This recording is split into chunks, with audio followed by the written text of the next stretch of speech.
Hey guys, Nathan Duck River Honey. It's been a pretty good week this week. We've had decent weather. So last Saturday I was able to get through all of my hives, inspected everybody. I've seen a few queen cups. I've not seen any queen cells yet. Saw a lot of capped drone brood, saw some walking around drones.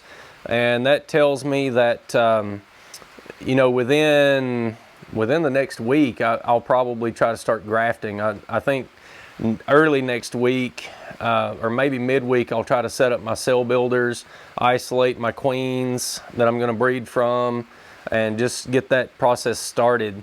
I would love to graft somewhere around the 15th to 18th, depending on weather, and that would put me at the end of the month doing splits, getting all that set up. So I think with the calendar and what I've got going on in life, that would work out pretty well. Got a new bee yard set up this week. Got hives moved over, got my hive lifter fixed, so that worked out well. I've also got my wax dip tank set up and tested. I ran a test on it yesterday, so I put water in it and got it hot just to make sure that everything was going to work. I also made some hold fasts or hold downs that will also double as drip trays. So my tank is two-sided basically. I can get 5 mediums on either side, and I'm planning on cycling through those. So I'll put these in, then wait 7 minutes or whatever, and put these in, and then when these are done cooking, I can drain them and then stack them and put more in, and then basically just alternate sides. So I've got less dead time. The way things like that work is if you're not cooking wood, then you're burning propane and just burning money, literally, and not getting any work done. So I think that's going to work out pretty well. It'll be a learning curve, I'm sure, but I'm going to target Monday, Tuesday, Wednesday next week. We're not supposed to have rain, and the weather should be okay for it. I'm going to try to get that tank going, and then get my woodenware that desperately needs to be treated done. And then I've got more woodenware. I've got like 270 boxes coming in mid-March. So I've got to get those assembled, and then I'll probably do another batch in April. Another batch of wax dip in April or so. So question and answer this week. This has been more popular than I thought. I sort of looked at this question and answer as like a crutch that, I didn't know if it would be that interesting or not, but the feedback on this has been really good. So I think this has worked out better than I expected. So I've got a question from bmetrics.org. It says, what is your strategy for expanding the brood nest this spring? Will you be using the method Greg Rodgers describes in the spring management video? So Greg Rodgers is a commercial beekeeper in Asheville, North Carolina. Up in the mountains. He's a friend of Bob Benny, and he did a presentation for a bee club. I think it's 2 parts I'll try to link to that in the description and maybe put a card on whichever side it appears on here. That is well worth looking at. He does a spring management technique that he calls spreading the brood, where he tries to keep 2 brood frames together, but he'll insert drawn comb and basically spreading the brood out. And it's a really good technique. I am using that technique, but it's not the only technique I'm using. So I am using just a menagerie of things. I'd say that my primary technique for swarm prevention is, well, let me explain it this way. I'm trying to slow the bees down until I can split the bees. So I want to split them in late March so that hopefully my splits can build up in April and then be ready for the nectar flow in late April to May. Who knows when the nectar flow is actually going to hit this year. Everything is so early that, you know, it could be 2 weeks early, 3 weeks early. It could come in at the same time. Who knows? You know, you just do the best you can with the calendar. But that is my primary technique. So right now I'm in slow down mode. I've got big hives. I'm taking brood out of them, equalizing into smaller hives. I have moved foragers from one hive to another hive by just swapping the hive positions. I am checkerboarding into the top box. I've actually got a video that we'll post tomorrow morning on some of these techniques, not everything, but some of them. So I'm just using, basically trying to give every hive what I think they need.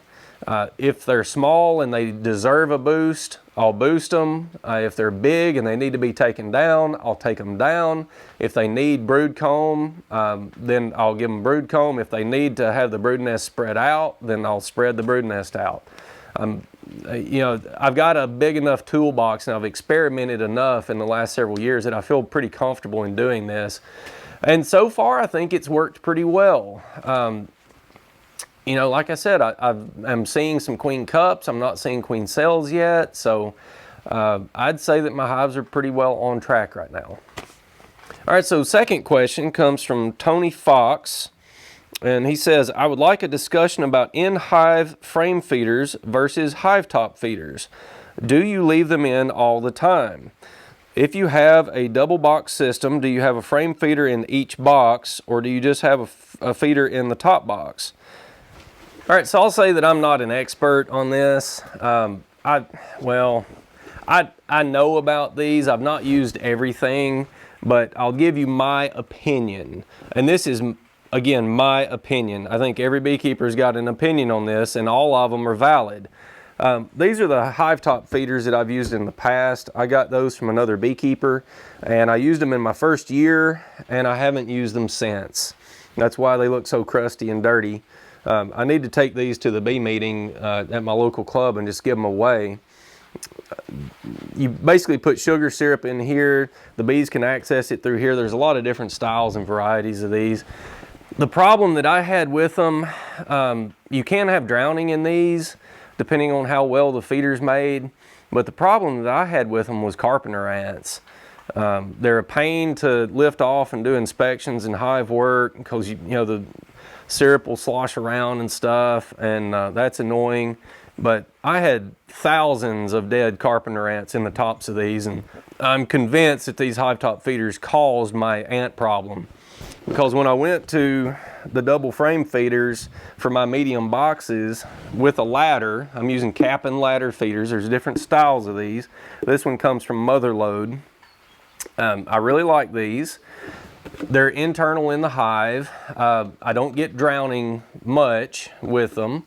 Strong colonies, you don't get much drowning at all. A sick or weak colony, that you will get some. So the advantages of these are the bees can protect this space. I don't get ant problems with these at all. I can leave them in year round. Another thing that I really like about these in-hive feeders in my system, and again, this is beekeeper specific. My nuke box is 8 medium frames in a medium box, in a 10 frame box with a double frame feeder. A 5 frame deep nuke is probably industry standard. You know, you can find 3 framers, 6 framers, and some variation, but I'd say the 5 framer is probably standard. And that equates to about 7.5 medium frames in comb area. So what I've got here is just a standard footprint with standard equipment. I don't have to have separate nuke boxes. I don't have to have separate bottom boards or top lids. I just use 8 frames with a double frame feeder, and that means I have less equipment overall. Now the question about where I put these, I put mine usually in the top box. So if I've got 3 mediums, the feeder's going to be in the top box, and that's just a convenience thing. Early in the spring, if it's cold and you're wanting to feed a colony, it really needs, the feeder needs to be wherever the cluster is. So if they're clustered in the bottom, I would move the feeder down to the bottom, close to the cluster, because if they're in the bottom and the feeder's in the top, they're not going to move to take that feed down. But if you put the feeder in the bottom box next to the cluster, that they will take it. Most of the time it's going to be in the top box for me because I don't stimulate a lot in the spring. I'll feed nukes and try to get them to draw comb and build up and all this, but my production colonies generally don't need feed in the spring unless it's an emergency situation. So that's sort of what I do. So I finally started getting some more honey orders this week. I let my wholesale customers know a month or month and a half ago that I was getting low and was going to sell out. And you know, it's just interesting from an economic perspective and a human behavior perspective. But I always say that you sell more, like if you go to a festival, you sell more from a full table than you do from an empty table or an almost empty table. There's this psychological thing where people just don't want to take your last bottle. You know, they don't want to be the one to buy your last. But if you're selling from a full table, they'll buy as many as they want. I think I've seen the same thing with my wholesale customers. When I let them know that I was getting low, I took some big orders. They bought quite a bit because at that time I had plenty. And I think they may have overbought because they saw some scarcity there. And then they've come back and are wanting really small orders because they don't want to take all I've got. And I've had to let them know that I've got enough to fill whatever they want right now. And it's just interesting, you know. It makes me think in the future that I may not let people know I'm about to run out until I have run out. Because I'd like to sell the rest of it and turn it into cash, and use that cash on woodenware and wax and propane and everything else. So it's just interesting. So channel news. If you're watching this on TV, it should look better. I've finally moved over to 4K production. I've got high-speed internet in my house. It's not in my office because my office is on the other end of the house. I've got to get a repeater or signal booster or something to get that figured out. I've got very slow internet on my corner of the house where the office is, but on the other end of the house it's really great. But I'm going to start uploading in 4K so it looks better on TV, and I'm excited about that. You know, it's actually a step forward. That's something that may make a difference in quality here, so I like that. I'm going to do a live with, I hope I say this right, I'm guessing it's like Mount Rainier.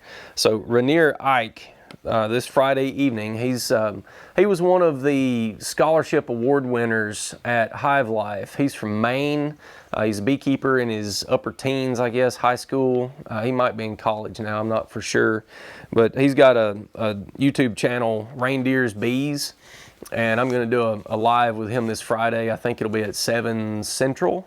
So you guys can check that out. I have no idea what he's going to ask me. And I think I'm a pretty decent prepared speaker, but a poor to mediocre unprepared speaker. So I've got all this stuff floating around in my brain all the time, and it's all just a jumbled mess until I can put it on paper and think about how to organize it in a way that actually makes sense to anybody but me. So if I have that time to prepare and jot things down, I think I do a pretty good job. If I don't have time to prepare, it's all just a jumbled mess, and I forget to say things that are important and forget, so we'll see how it goes. it may turn out great, it may not. If it doesn't, I'm sure it'll be my fault.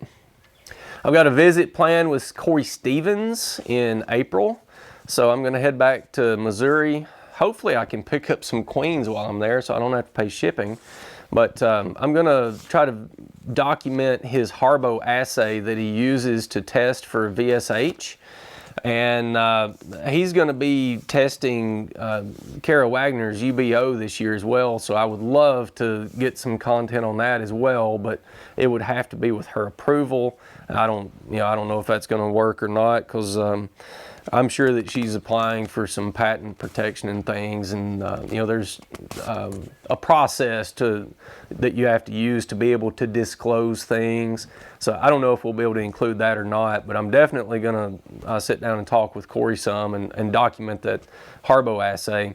If you guys have got any questions or things that you want me to cover with him, then let me know and I'll try to get that done. I'll also be speaking at a new event, the Hive-orama in St. Louis on August the 12th. I'm going to try to talk about marketing honey, how to get more money for your honey, those sorts of things. That's a topic that I think is important, and not enough people talk about that sort of stuff. So, I don't think people should undersell themselves. So I'm looking forward to that. That's a bit of a drive for me to get up there, and I'm just hoping that it turns out well. I'll definitely prepare for that, because that's kind of a big deal for me to go that far and talk. So we'll see. So coming up this weekend, tomorrow I'll release a video on spring hive management, some of the things I'm seeing. Basically, I'm going to go through a small hive and do what I think it needs, look at some big hives and do what I think they need, and then I'm going to look at a hive that I think is just right but is actually honey bound, and checkerboard into that. So that'll probably come out tomorrow. I have not even started filming the all medium box beekeeping. I think I'll call it medium box beekeeping. Why I use all mediums. You guys asked some great questions. I asked for questions on the last vlog, and you guys just asked some great questions. I was thinking along the same lines, but I really appreciate all that feedback, and I'll make sure that I cover those in the video. And I think I'll probably just screenshot them and highlight them and put them up and then talk about it. So I really appreciate that. If things work out, then I will try to shoot that tomorrow and maybe Saturday, and then if I can get it edited in time, then release it on Sunday morning. But I may not get all that done because I've got a lot going on right now. So we'll see. If it doesn't drop this Sunday, then it'll be next week for sure. Guys, as always, I am going to answer a question or two a week. So if you've got a question, you can email me at info@duckriverhoney.com, or you can leave it in the comments below. I'll pick one or two that I think are interesting and try to cover those. Appreciate you watching. I'll see you on the next one.